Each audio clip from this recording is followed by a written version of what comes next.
So guys, we're having some technical difficulties with Bonito, but he's here now. Bonito, where are you? I'm actually at home. So You're back in Jamaica? yeah. Or So back in, how was the tour? well, it was the start of it. So that was the first event in New York, and it went really well. The main feedback is similar to everything that I heard locally, like how you do this, like this is so sick, like what's going on. Mhm. Somebody like actually screamed when they saw the AR come out. They're just blown away by it. You Yeah, know? it's amazing stuff, Bonita. But start by telling us a little bit about how you got into the digital art scene, because you're relatively, I want to say that you're relatively new on the scene, but maybe it is that you've been on the scene and I've just been unaware that you've been on the scene. So when did you start digital art?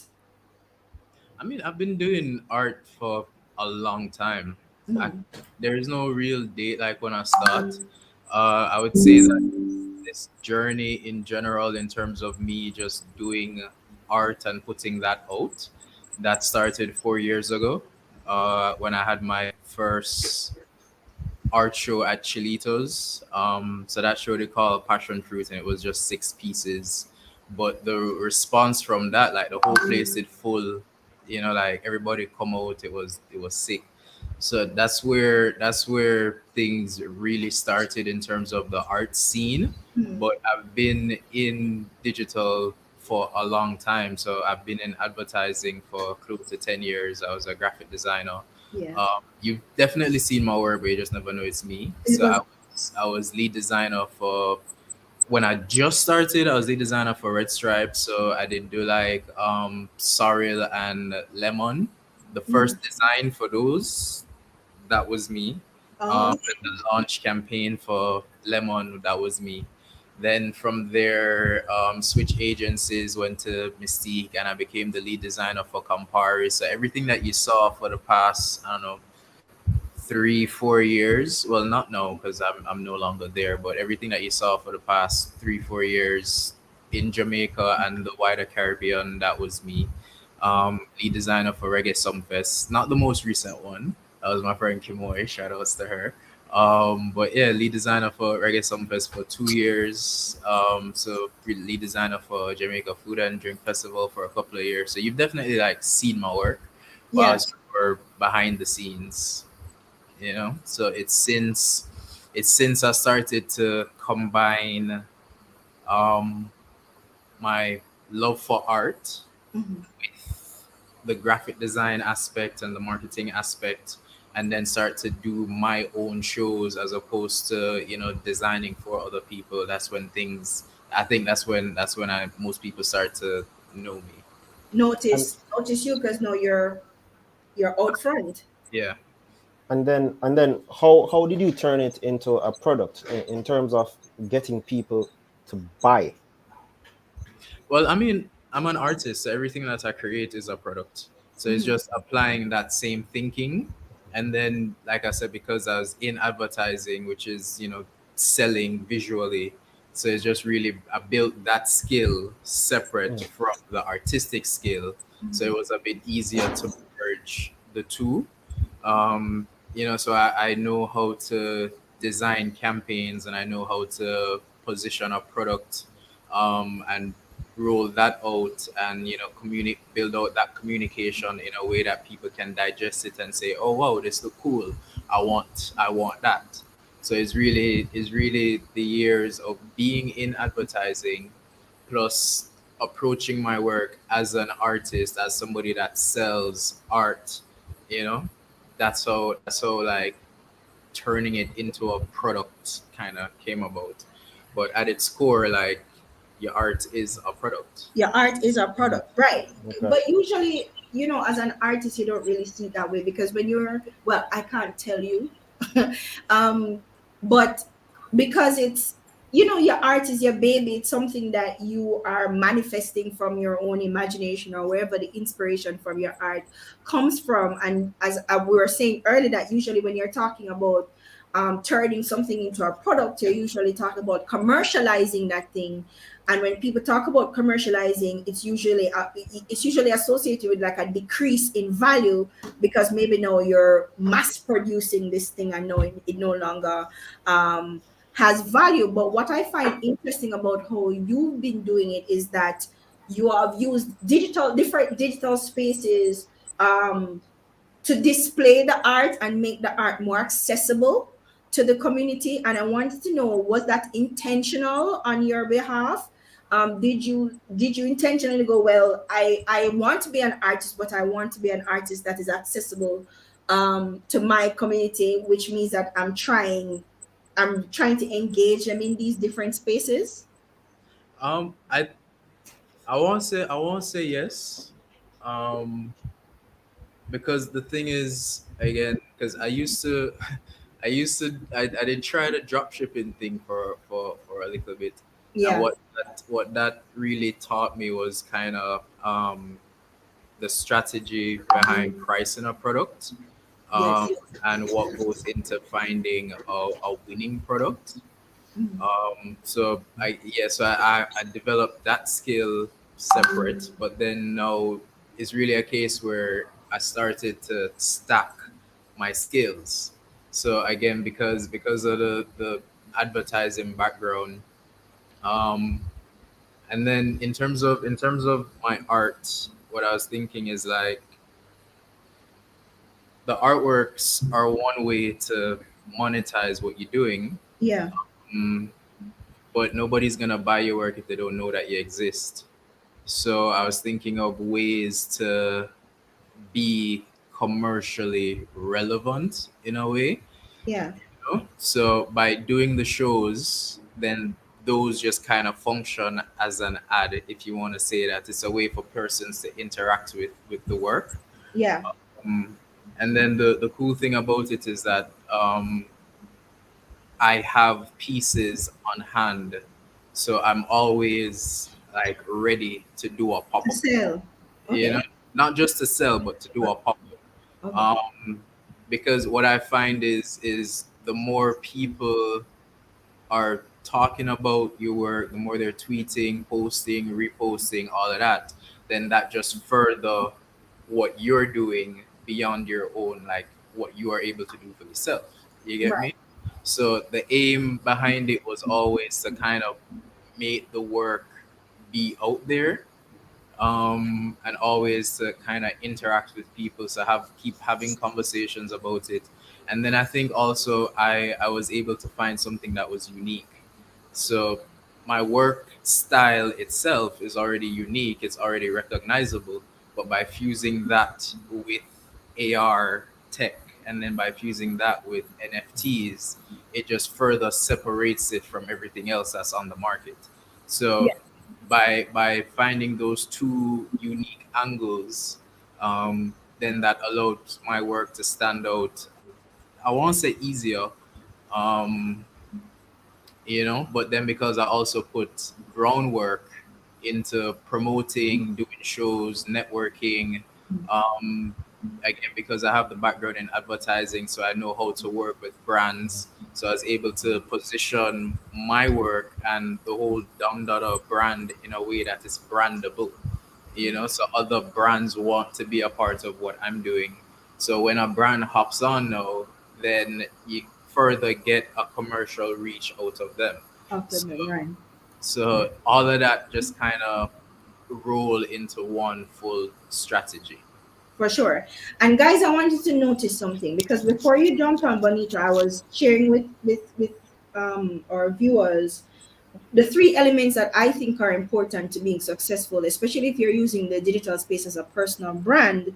And you literally just touched on all three. So you talked about using the digital spaces to market yourself, to put yourself out there, because if nobody knows that you exist, or nobody knows that you do this, and nobody knows how good you are, then it's not relevant, right? So visibility is one of the things that one of the major elements. And then the other element is relevance. So you talk about, brands seeing themselves being able to collaborate with you, because you guys can work together to create something that is even more valuable than what you can do by on your own and what they can do by on their own. Or they can use you as a conduit because you are a brand. They can use you as a conduit. So while they're promoting their brand, your brand is also being promoted, and that's the synchronicity behind the whole influencer marketing in the first place. But we're not going to go to how that has gone off this off the hills. But that's the whole point of that. And then you talk about the strategy. So everything is predicated on you first having that solid base, which is your strategy. Understanding that these are the things that I need to do in order to get me to whatever that ultimate goal is, which I suspect for you was to become an independent artist in your own right, where you can live off this thing. No broke struggling artist thing on here, but creating art that you can sell and earn money from your creative output. So guys, you see, without even us, this is what I'm talking about. The three elements has to be there.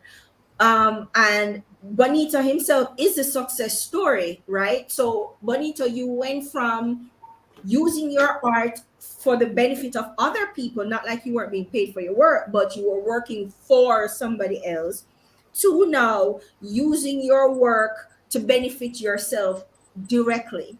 So let's talk about some of the ways that you are directly benefiting. And of course, we're talking about money. We're always talking about money, right? So let's talk about some of the ways you're making money as an independent artist.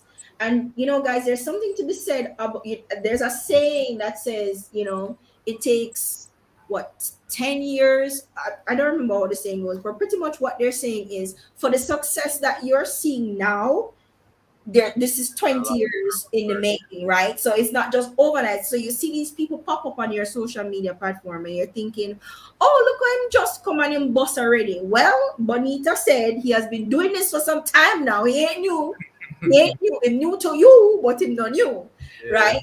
And having a marketing background certainly helps. So Bonito, how have you turned all that knowledge and experience in the marketing, advertising, graphic design space into these products that you're now selling and making money from? Mhm. Um, well, to be honest with you, the main thing for me when I create a piece is not initially to sell it, and I know that's kind of counterintuitive.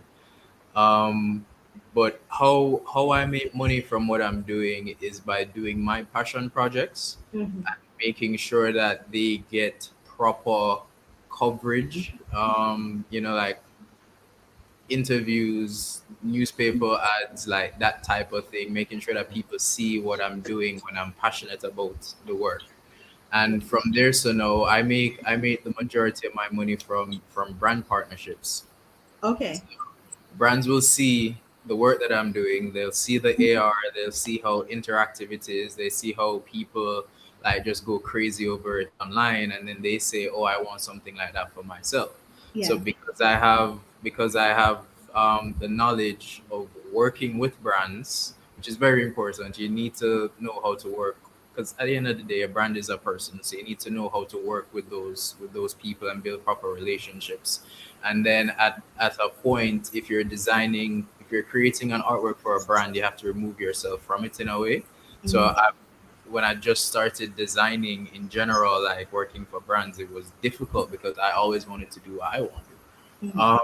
So now I'm at a point where I am able to create a piece of artwork that represents a brand, but still has like my Your artistic touch.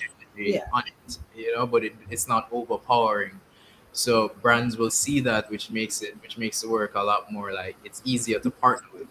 Mhm. And I'm also very selective about the work that I take on because your creative energy is finite and it's depleting. So if you keep putting out, putting out, putting out, putting out with projects that fills you up, your work is gonna feel like chains. You're gonna feel like you're still in that 9 to 5 hustle. Um, so yeah, the majority of my income comes from brand partnerships, and Mhm. I'm selective about that. So in for me, it's I think about a couple of things before I decide to take on a work. Yeah, the monetary upfront monetary value is important. You gotta pay your bills and you have to eat, and things are getting more expensive. But beyond that, it's the longevity of a project and the type of impact that a project will have. You know, if you use, so I did a mural recently for Supreme Ventures in Half a Tree. That's a 50-foot mural, 50 Yeah. 50 by 12 feet, and it's AR. um, Reason why I decided to work with them and select that project and put a lot of energy into that project is a couple of things. But the main thing was the space itself. It's a high visibility area, high traffic. So once you're in that space, people are gonna be passing your work all day. You're gonna get more like further brand recognition. So you pick projects that will give you a return consistently later on down the road. You know what I Yeah. mean? So it's not just the monetary value up front, because what I've noticed, and to show you, like, it's important to have impact with your work beyond just the money. Because, and use this as an example, the first art show last year had such an impact that now, a year later, people are still coming to me and say, "Oh, give me something like that." Yeah. you know so partnering with brands and doing work that is impactful is gonna forever bring you more work later Yeah. on. Yeah. Yeah. So that is how I'm able to monetize what I'm doing. Like the NFTs and the apparel and like that type of thing is cool, but those are more of like my passion projects, and those are more of like long term builds. Yeah. So like what you're seeing now, like you said, is work that went into laying foundation 4 years ago, 5 years ago, that's paying off. No. But no, in terms of like the NFTs and that type of stuff, this is work that's gonna pay off 5 years later. Mm. You know? So it's two things. It's like doing work that has impact, positive impact, um, and then sowing seeds that will bear fruit later on. Yeah. So how have these NFT projects been received? What has been the feedback that you've gotten? What have been your what has your sales been like on your NFTs? Well, I my first collection sold out in a couple of weeks, and those were 10 pieces, 10 one of one pieces. My second collection dropped last week for the start of the tour in New York. It was 5 pieces, 3 of them are already gone, so 2 more are left. Um, to give you context, a lot of artists will be in the space for months and not sell. Yeah. So Uh, that that I was able to sell 10 pieces in like 4 weeks is a testament to a couple of things. The quality of the work is one, and the fact that the work is unique, and the fact that it's AR and it links with culture and all of that. Like the work is uniquely positioned to stand out. But more important than that was the support that was able to build around the project. Um, so the community. yes. Mm. Um, what I've also noticed is that like people will see what I'm doing, and well, some people think that like it's just me, or some people think that I have like a big team around me that's helping me to push it. In reality, is it's small. I build teams around each project that I'm doing, but at the core of it is probably like 3 or 4 persons. So it's important to find the right people to bring on board with whatever you're doing, and make sure that they share the vision, or there's Excellent. equal For sure. value in it for them. you know so I've been blessed to just have people come around me who genuinely like support my work, and they're willing to put their time and invest in the projects to see it grow. Right. So yeah, like people hear about, oh, NFT and think that, oh, you're making big bags. In reality, it's still a hustle, it's still a grind. You're still selling art, you know, and especially now that everything is down because of the bear market, it's oh, it's harder in a way.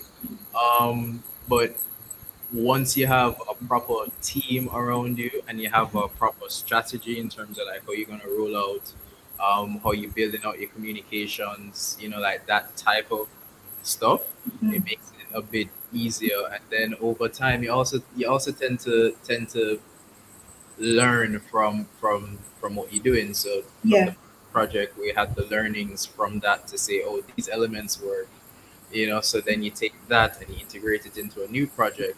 But Mm. then me as a person, I'm always trying new things. I'm always trying to innovate with what I'm doing, and just do something a little bit different. So from there, so now you get to test even further. So everything is really just like learn from what you're doing before and then try new things and learn from the things that work, and the things that don't work, figure out why it never worked, and then improve on that and Yeah. implement in your next drop. you Yes. know so it's really So like so quick question, do you actually make money from these tours and exhibitions? Is that an income generator, or is it that just advertising? it is an income generator. um as it is right now, it I mainly use it as ads. I mainly use it as a way to just show what I can do, Mhm. because none of my events are charged. Like, you don't pay a cover fee to come in. So that's one way that people tend to make money from events. Like, you have to buy tickets or whatever. Yeah. I don't do that. So people come in for free. How I make money from these events is by selling prints and selling art. You Okay. know, um, sometimes I'll have like drinks on the night so you can buy at the bar or stuff like that. Right. But the core of my events right now, and this is just my personal strategy, is to further raise awareness of what I'm doing. Because in the grand scheme of things, like the brand is very small. There's only like 2,000 people who follow me on Instagram and like Mm. 1,000 people who follow me on Twitter. Um, what really sets what I'm doing apart, which allows me to kind of punch above my weight class, is the fact that my work is so unique. Yeah. Yeah. Um, yeah. Plus, it's also just been a couple of months. It's not like I've been doing this type of work for a long time. It's really only been like, I don't know, 6, 7 months maybe since Right. I no 6 months since I've been in the NFT space specifically, because the first job was in December. Um, yeah, so the strategy for me right now is further to develop the brand and just get as much eyes as possible on it. So And by doing shows in New York and Miami and LA and Trinidad is really now just to show a wider market expanding out. Yeah. Yeah. as possible, and then by doing that, more work will come from it. Yeah. Awesome. Okay. Before you on, Gavin, you were talking about the fact that Bonito, he's on several platforms. So you're Googleable, Bonito. Yeah. um, and you were talking about Behance because we see that you have, you have an account on Behance. Oh, that's a What while. That was a while back. What would you say are some of the most effective digital channels that you found to market your brand on your work on? The most effective channels that I've found for what I'm doing are Twitter and Instagram. Mhm. Um, Mainly Twitter, especially for NFTs, because that's kind of the space to be. Mhm. Um, and again, it really depends on your overall strategy. But what I've found is Twitter is mainly for NFTs. People are very supportive on there, especially Jamaicans. Jamaicans support you anywhere you go as long as your work is good and Mhm. it talks about like that Jamaican energy. Them don't care if them know you. They're gonna give you a retweet. They're gonna post whatever. Um, what I found with Instagram is mainly for pictures, so the work tends to go viral there as well, but it's not as interactive. You're not really talking like how you would talk on Twitter. Mm. I did TikTok for a while, and stuff blew up there, but TikTok you have to show more of like your personality, whereas with Twitter I can just, I mean, with Instagram I can mainly just post art. um, so each platform is a bit different, and you just have to figure out where that fits in with what you're doing, you know. One more question before you go, Bonito. What is the one thing you wish you knew before you started that you would advise newcomers on? In terms of what?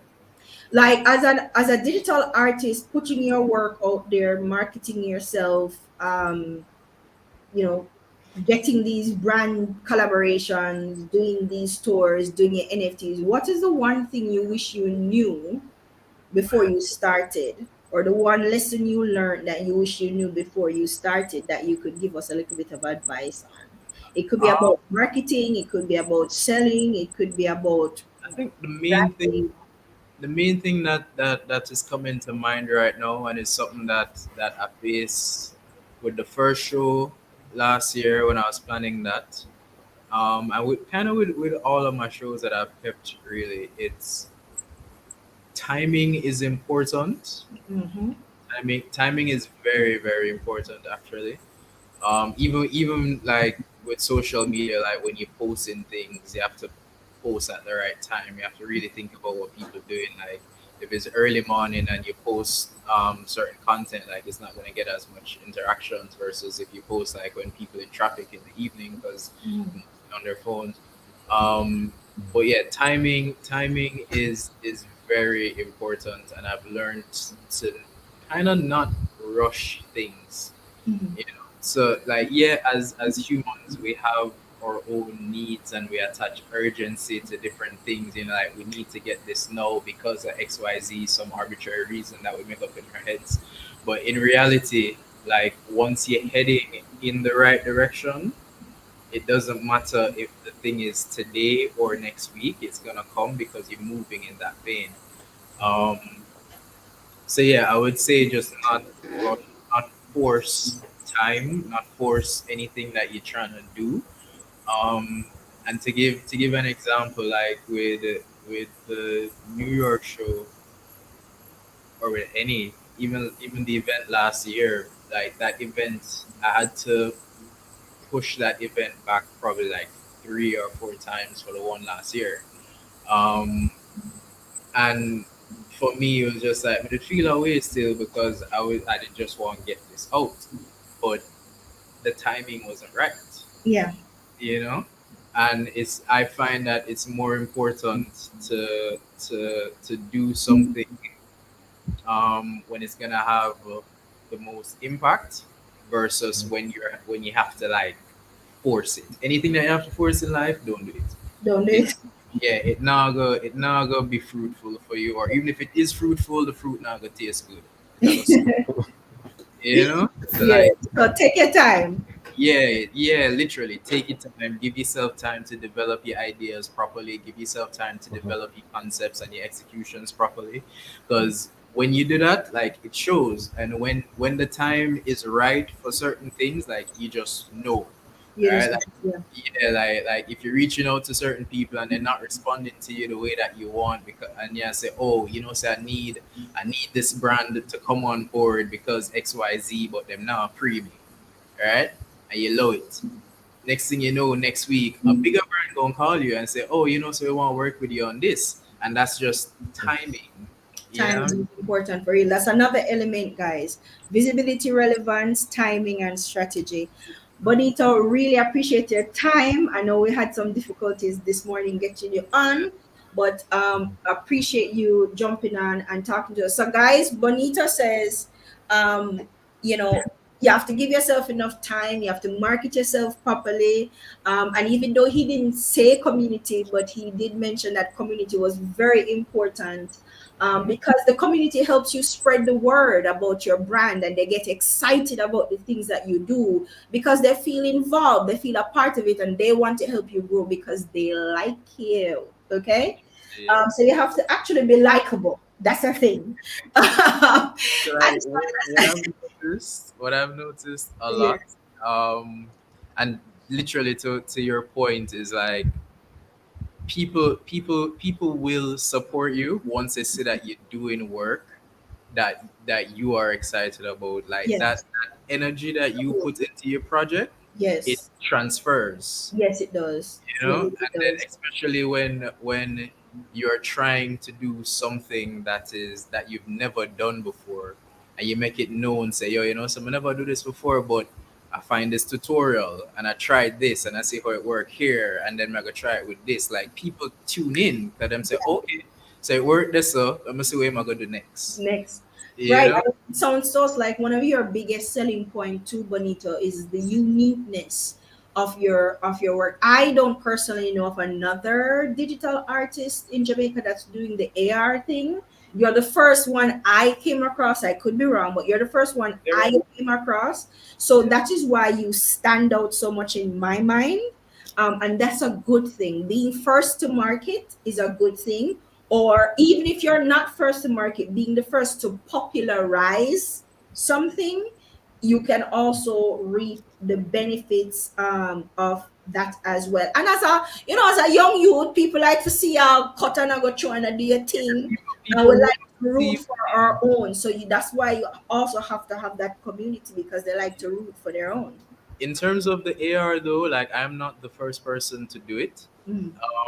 There are a group of artists that do it. So even Artivibe, there's a lot of artists that make AR content using Artivibe. Right. Mhm. Um, for me, and I think this is probably like one of the best decisions I did make. When I was researching how to make AR content, I spent a lot of my time just like research. I do a lot of, yeah, so I'm always learning new things. I'm always trying to improve on my skills. Like even for the past 2 weeks, I've just been buried in tutorials. I pay for courses. Like I'm always Learning. learning. You, Never you stop. paid for Mhm. courses, you said. Yeah, I pay for courses.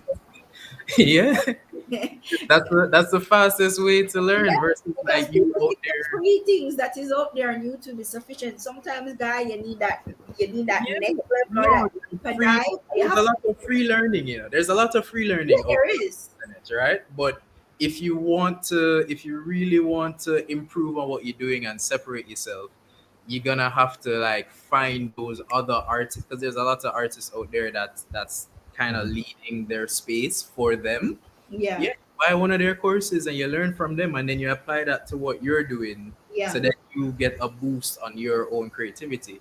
But in yeah. terms of the AR stuff, there's a lot of artists out here that's making AR content, but what separates my AR is the accessibility of it, is the visibility of it, the fact that it's done through Instagram. So Yes, there's no barriers versus Artivibe. You have to download that app and then view, and a lot of persons like them don't use the app again, so it just takes exactly. up like space. So for me, I'm always trying to remove those barriers to get access to my work. To your work, right? So yeah, And do it. that's the productization process, guys, which is why earlier I started off by saying that it can come across as being too commercialized, and this is one of the arguments against it. But you, in this day and age where money have to make our food have to eat, because we're going into a recession, yes, and we don't do the starving artist thing around here. Yes, people have to make money, and in order to make money in today's economy, you have to be visible, and you can't be so exclusive that you are excluding your community, or you're excluding a market segment that would be interested in your work. So because I cannot afford anything that Bonito do, I can buy a shirt, I can probably buy a shirt.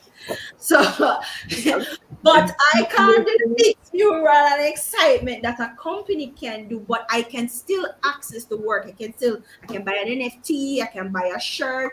If he does buttons or pins or whatever else he decides to do for the wider audience, I can access that and I can have a piece of that and can decide to do digital downloads, or I can buy an art print, maybe. Because the Your more point though, still got money to get, me feel say me go very shortly cannot afford nothing that can do. But So still, you're at least so I still feel a part of it because I can at least engage him. I like him as an artist. I can support his work in my own way. That's productization, guys. That's a part of productization. and But he has in to terms be of that in the too, strength. I agree in terms of what you're saying, because what I mean, if I had to lay it out in terms of a strategy, it Yeah. all starts with being visible. It all Yes. starts with putting yourself out there, doing it often, and doing it in ways that like find ways to maximize the work that you're doing beyond your own strength. Yeah. You know? So if it's a case where like you see a trend that's blowing up, you hop on the trend and you make work that could possibly go viral. Like Yeah. the first aim in anything is to be visible. So find ways to get your work out there as often as possible, as many channels as possible. Twitter, Instagram, TikTok, Behance, Super Rare Dash Foundation, out everywhere. your own website. Like these are all channels that I have, and Yeah. it's important to do that. But then from there, so now you start to get out there, you start to build a little following, you start to grow your own community. Then you start to think of like your own needs. If this is what you're doing to make money, and you realize that okay, cool, you're starting to build a high income audience because for me, I'm selling art, then I tend to, hire earners who can see the Yeah, value you have in art. different categories. Yeah. Exactly. So Mm. you structure your stuff in terms of that, right? Um, yeah, and then once you do that, now you create content for each category. And like yes, selling is important, but you can't get up every day and try to shove products down people's throats. Them not gonna want it.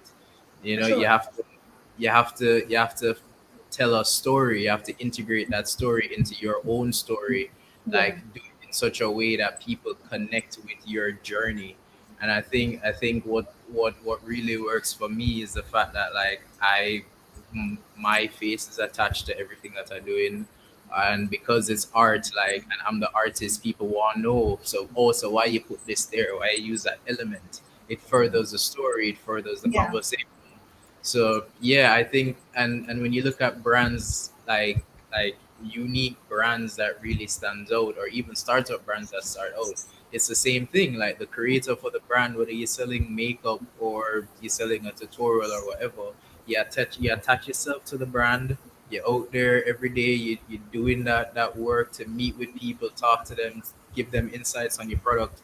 Then them know by having that good touch point with you, gonna go out and say, "Oh, some manure, our work nice. Like I tried this product, it's sick," Yeah. and their friends, Yeah. and it kind of fans out, and you start to build your own community. Yeah, for sure. You know, I find with a lot of people in the tech space in Jamaica, we tend to hide behind the work. In fact, we hide, period. So you have people, and sometimes you're communicating with them like on Twitter, and you don't know that they're an amazing software developer or that they're an amazing, you don't know what they do because they don't say it. They see their face for nothing. They not talk about nothing. And so what you said was so important. If especially for personal brands, sometimes you have to be the face of your brand. It's not enough to just put out a piece of art and say, yeah, me, just put out a piece of art and say, yeah, me, do it. You have to be out there in their faces saying, yeah, that's me, because there's an associate. You want them to make that association between this art style or this art process and me, the originator, creator of it, right? Because it's very easy for somebody to thief your work again online. So you always want to make sure that you're attaching that to it and you're attaching a personality to the brand, right? Because again, people have to like you. People have to like you. You're pretty, but you're not that pretty for my money. You have to some, you have to dance, you have to jig, you have to shake your boots, Yeah, something. like people So, people do so business with people that them like. that they And like, of course. that's really it at the end of the day. Like you can say whatever, but if somebody not like you, if them spirit don't take to you, you could be the best at what you do in your field. They're going to go and find somebody They're gonna go else. and find somebody else. But you not only do they have to like you, but they also have to see where you're creating value for them as Yes. well. And I think with you, Bonito, the value that you're creating too is that there's a sense of, Jamaican people say we're very proud. There's a sense of pride when we see a young artist coming up because your work is very Jamaican. Now, maybe we can continue this conversation another time. But your work is original, yes, but it also there's a quintessential Jamaicanness about it. Like I think somebody can see the work and go, that looks a bit reggae, and that's not a bad thing. I think that's actually a good thing because it's still very fancy, high end looking, but you can still see that Jamaican reflected Energy in in it, it. right? And that, And you're that's the capitalizing design. on brand Jamaica, which is a humongous international brand.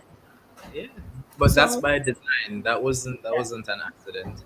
there Um, you go. when I was coming up with a concept and I was doing my research, and it was unique because it was from the angle of an art, right?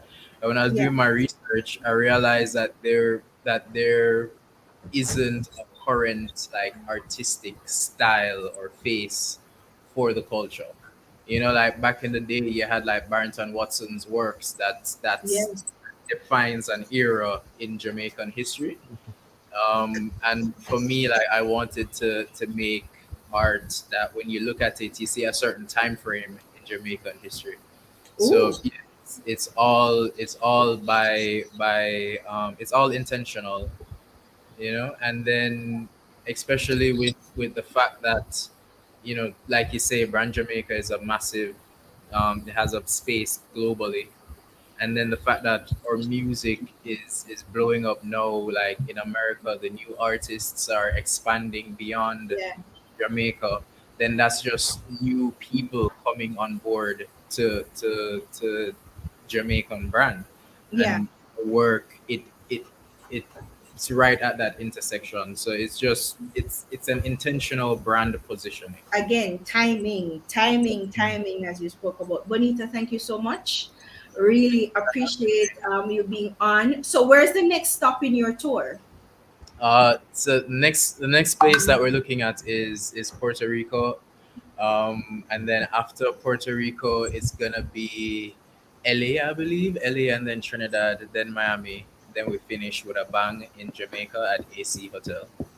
Excitement. We're looking forward to that. And congratulations on the tour. I hope all your tour stops are successful and I hope you make a whole heap of money. Okay? Thank you so much, Bonito. Thank you for All having right, me. thanks again. Mhm. All right. That was awesome, wasn't it? Um after all the drama getting him on, it was an amazing conversation. Gavin, so you see, we kind of hit the nail spot on. And sometimes, guys, when you've been doing digital marketing and being on that team for so long, you can look at what somebody else is doing in the space and go, yeah, I think this is what their strategy is. I think this is what they're doing. I think that's what they're doing. So to have Bonita come on and kind of confirm Gavin that we were spot on in what we were thinking, is a good thing. So just a quick recap, guys, and Bonita added an additional element, Gavin. So visibility, relevance, timing, and strategy, four most important elements to realizing success in the online space, or digital success. And that digital success in 2022 is going to transfer over into traditional um traditional spaces, right? But guys, before we wrap up, we have another special guest with us this morning. Gavin, who do we have coming on now? We have Neritec. Is that how it's pronounced? Neri or Nir? Hmm. They're Neritec. gonna let us know. Yes. Uh, So yeah, yes, coming to discuss the Learn on the Go. yeah. So I know that they're having an event coming up, but I know that the event is around a particular launch. So they're going to be here to tell us about it. Are we ready to go, guys? Thumbs up if you're ready to go. Nicole, we're ready to go? All right. I think so. All right, Nicole, bringing you on stream. Hi, Nicole. Can you unmute? Hi, Kadia. Hi, Gavin. Hi, Nicole. Hi, Nicole. How are you doing? Yeah, Welcome, thanks for welcome, joining. welcome. Thank you. Thank you so much for having us. I see Ricardo is here as well. Hi, Ricardo. Hi, hey All right. Gavin, Arcadia. Hi, Ricardo. Nicole and Ricardo are the founders of Neritec. So, guys, tell us a little bit about Neritec. What is it? What do you guys do? And how do you pronounce the name? All right, so let me jump at this one. So it's Neritec, right? Oh, it's Okay. Neritec. And it's really Nicole and Ricardo Tech. So Niri Ah, Okay. Neritec. Okay. Neritec. Right. Okay. So Neritec Digital Services Limited is a software consultancy agency. So we focus on software development, maintenance and support, and digital learning. So over the years, uh, we've been around. We started officially from 2014. We started providing live online CXC classes way before there was COVID or anything like that. We had about 51% of our customers outside of Jamaica. Uh, Right. but however, over the years, we realized that it wasn't picking up as we wanted to. Maybe we should have just stuck to it and so forth. But we had put a pause on entrepreneurship, and actually, I went to pursue further studies and just focus on other segments of our lives. In 2019, we decided to come back into the business because over the years, while we were not focusing on digital learning, persons were asking us for software projects and so forth. And I, by training, is a software engineer. Nicole, who's also my wife, is a trained educator. So that brings the blend of education and technology together. So over the years, persons, our entities have asked us to build up various software projects for them. So we did several projects with the JN Foundation, Jamaica National Foundation, the Women's Center of Jamaica, and so forth.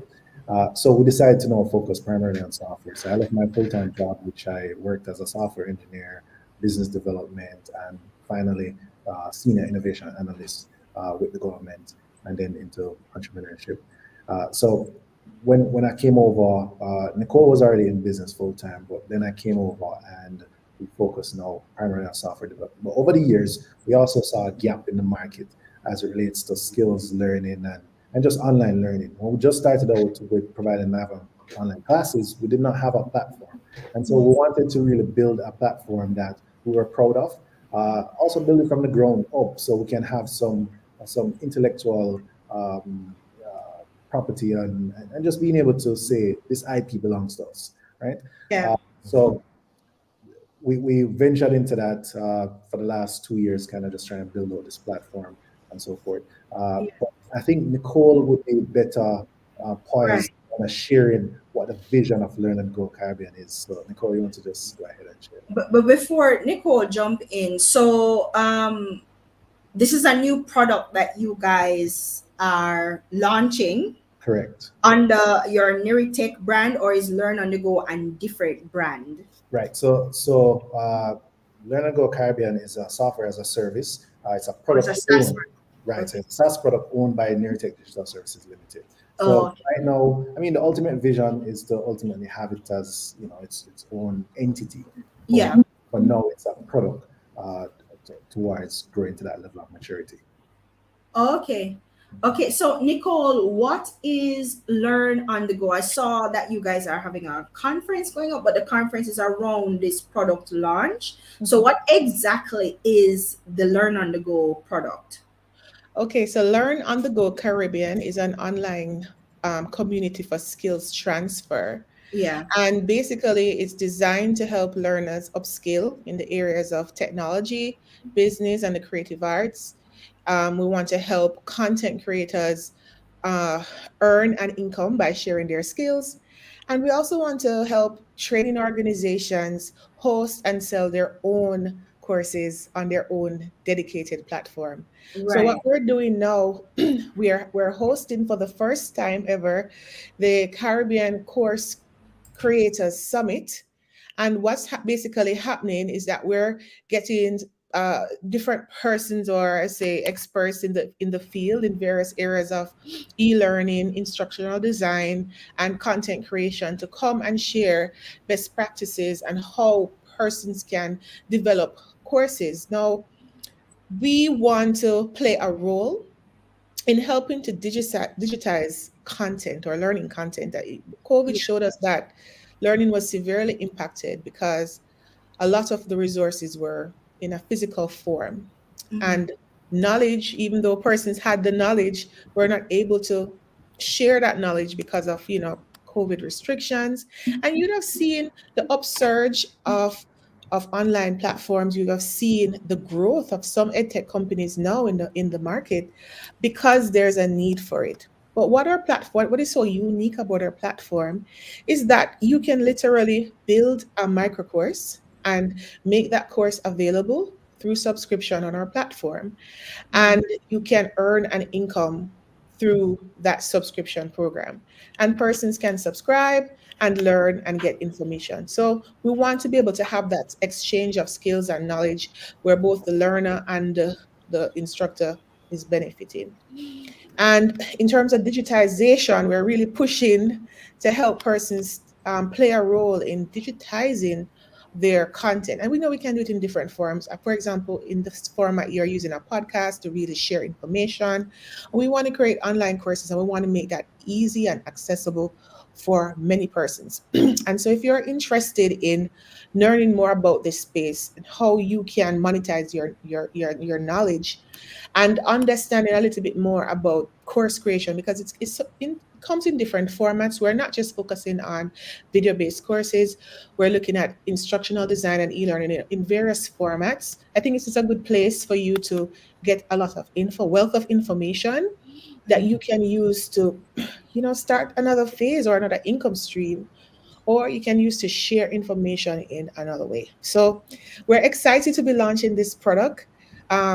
We're having a series of activities and approaches to how we are launched. We're not looking at a one-time launch. We're looking at introducing different components and phases as we roll out different features and components of our platform.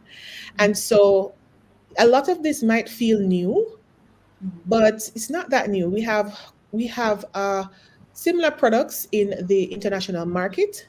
But what's also unique about our program, our platforms, that it's Jamaican, it's Caribbean based. We're targeting Caribbean people.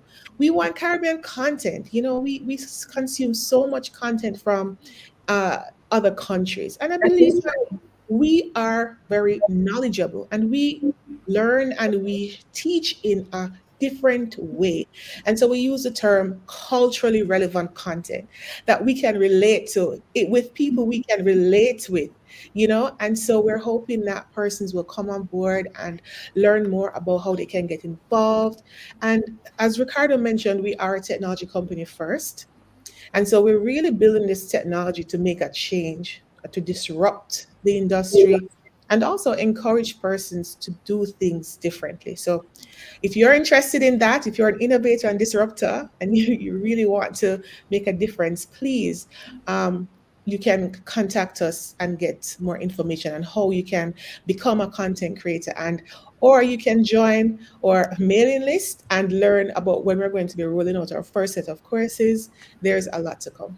And I What just want about what about companies who want to essentially outsource their LMS? So companies can have something internally like Moodle or something like that. But what if a business wants to have a course, something that they're not selling, but it's for their staff, Mhm. some type of training course, as part of their general personal development process, employee development process. Can the platform be used in that way, or is it just for people who want to resell a course? so Ricardo. yeah, so we actually have two versions of the platform. We have a B2B version and we also Mm, have the B2C version. So the B2C okay. version is the one that Nicole just spoke about, which primarily is focused on the B2C market. Pretty much for persons who want to buy and sell on the course platform and just learn on Mhm. there. Now, the B2B version is a more white labeled. What that means is that an organization can get their own logo, their own domain, and so forth with the Okay. platform internal content. Right now, the platform supports three main content type, which is video, uh, SCORM or interactive content, and live, which is they're having in live sessions. So it's not as it's not a MOOC, it's not a massive open source type of thing like Moodle, but it is very tailored to specific content type and Yeah. specific mode of delivery. Now we have a few clients who have used our platform, not necessarily for internal, but for reselling, because it can use for both Mhm. internal or reselling. But especially for professional development, like we help to build out like interactive course content that can be scenario based. So say for example, you work in a warehouse and you're looking at warehouse safety, we can build out scenario based content that allows, based on if the person does this, this should happen, or what information they need at various stages. So Okay. we kind of do a full gamut, and we're constantly expanding the platform to have more features, more flexibility, and so forth. So yeah. Okay. Okay, awesome. Okay. So you guys have an event coming Right. up, which is kind of like a soft launch for the product. Okay, so who's gonna tell us about that So event? Ricardo or Nicole? I'll jump at it just to make reference. So, for example, you had Bonito on earlier, Right. and Bonito was talking about some of his content that he has been creating and so forth. We Yes. easily see where Bonito could be a content creator on our platform, on the basis that, for example, we have a guy who's focusing on identifying uh, the best NFT projects, to purchase and so forth, right? So, having this local skill or local talent, and even showing how to build art based on even how we visualize art within our region, I think is a great way to even just create a course. Now, creating a course would be, the output of this event, right? So yes, it's Mhm. a soft launch for the platform. We'll be promoting it and showcasing it and so forth. Mhm. But we're also trying to build an industry as it relates to the edtech industry within this region, and primarily as it relates to the course creators thing. And it's more diverse than sometimes we think. Most of the time, and if COVID has not taught us anything, is that really and truly education has shifted. And the reality of it is, no, anybody can be an educator. You Yeah. have skills. You don't have to be trained, as an educator. You have skills that you can transfer, and that's what people are using to make millions Yeah. and become wealthy. But Nicole, can you share a little bit more about the summit? All right. So Nicole, tell us about the summit that you guys have coming up. Okay. So as I mentioned, the event is called the Caribbean Course the Learn on the Go Caribbean Course Creators Summit. It's going to be a virtual event, so it's happening online. It will be held on August 18th, Mhm. and between 8 a.m. and 4 p.m. So we are about 9 days out. And this event is targeted for content creators, instructional designers, training managers, or persons within the education space. And we really believe that digital learning is the future, and it's time for you to take, your career or, your professional expertise to the next level. We have speakers, we have international speakers. We actually have an international speaker, Tim Slade. He is an e-learning designer, and he has written a book on e-learning. It's called, let me just get the name, the E-Learning Designer's Handbook, a practical guide to e-learning, developing process for e-learning designers. So if you really want to know the science behind developing an effective course, that book is a great resource to have, and we're giving away 5 copies at Mhm. our event to persons who attend. So we're really looking forward to share these resources with our audience or persons who sign up. Also, along with Tim Slade, we have Kalila Reynolds. As you know, Kalila Reynolds, she is a journalist, but she is also a content creator. She created a course, her masterclass, where she's teaching persons how to invest on the stock exchange, and she's coming to share, how that whole experience has benefited her, and how you can earn passive income through online learning. We also have Rochelle Cameron. She's a lawyer and speaker, motivational speaker. She's energized and just full of energy, ready to share and inspire. And she'll be literally talking about how we can develop the right mindset to learning. Because I can tell you, a lot of teachers are experiencing burnout because of this online teaching. A lot of persons are a bit confused, and because now we have to, with new technology, we now have to reimagine what learning looks like online, and some of us need inspiration for that. We have a host of other speakers that will be with us, and they'll be talking about the impacts of doing their courses and how that has changed their lives. They'll be talking about micro learning and how it can have big results, how to plan and implement engaging curriculum, how to make videos with your phone like a pro, how to create authentic assessments in the online classroom, and how to engage, excite, and empower through animation, and designing effective training programs. So there's a wide variety of information. I think it's going to be very, very useful for those persons who attend. And I just want to say that you should get your tickets now. You Right. can go to summit.learnonthegocaribbean.com. You can also go on our Instagram page or Facebook page and get a link straight to the event site. We have a regular pass for 59.99, and we have a group pass. So if a group of 10, if you have 10 persons who are interested in coming, 49.99. And if you're a student, especially if you're a teacher, a student in teacher college, or you're interested in this career or field, it's completely free. Just go on our site and sign up for the student pass. All So right. yeah, So when is the event again? the One more time. event is Thursday, August 18th. So Mm-hmm. that's next week. Next week, Thursday, guys. Thursday, starting at Yeah. what time? Starting at 8 a.m.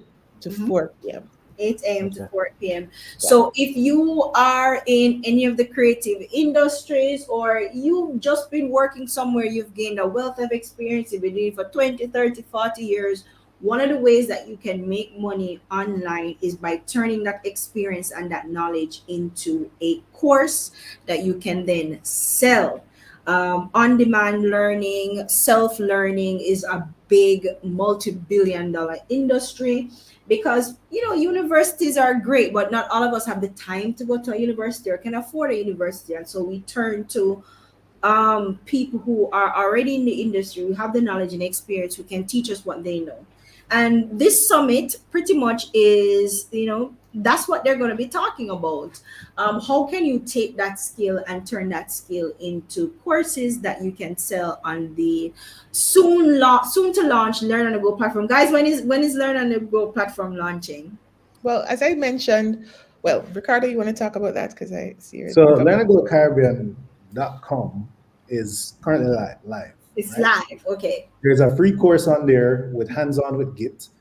It's actually a course that I created Okay. for some students at Northern Caribbean University, but it's free and open to anyone to experience the platform. So just sign up and go ahead. So right now you can go and sign up on the platform and do that first course. Absolutely. And that's absolutely free right now. It may not be free forever, but for now it is free. And also, as it relates to content creators, you can go on, verify your account, and get access to all the resources, get access to pretty much our early access program for you to start building out your course and making it available. Our official hard launch will be sometime in September. Sometime in September.